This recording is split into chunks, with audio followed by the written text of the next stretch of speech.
L'appuntamento con la finale si spera solo posticipato per la Fortitudo Moncada-Agrigento che ieri sera si è arresa in casa in gara 3 al Casale che ha riaperto i giochi. 20 minuti i primi da incubo per il quintetto di Franco Ciani che è stato letteralmente in balia degli uomini di Ramondino.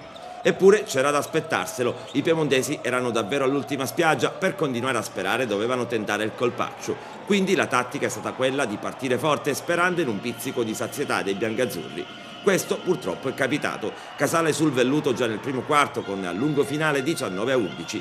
Nel secondo quarto ci si attendeva la reazione dei locali sospinti da 2300 spettatori, ma così non è stato. Tomassini e Martinoni hanno continuato a mettere in difficoltà il sistema difensivo di Agrigento. Ciani ha cambiato anche uomini e marcature, ma la difesa non ha retto all'urto dei piemontesi che hanno cominciato a dilagare tanto che all'intervallo lungo il tabellone recitava Agrigento 22, Casale 35.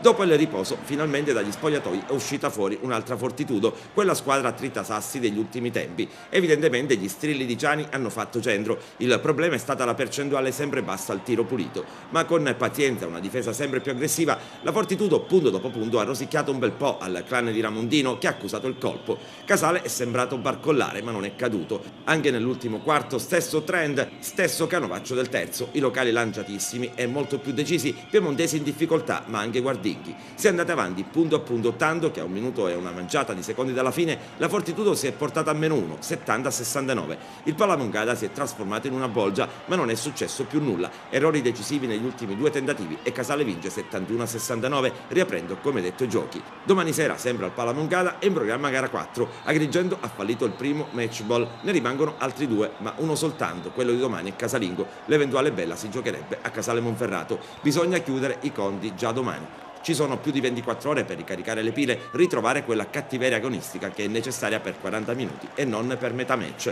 La squadra di casa non è apparsa stanca sotto il profilo fisico, visto che ha chiuso in crescendo, ma dovrà stare più attenta soprattutto all'inizio di match. La gara di ieri sera infatti si è persa nei primi 20 minuti. Andare sotto di 16 punti significa quasi consegnarsi all'avversario. I biancazzurri ci hanno provato a vincere il match per la rotta della cuffia, ma quando il punteggio è basso il rischio è quello di fallire l'obiettivo. La finale rimane alla portata, ma bisogna cambiare, come detto, registro.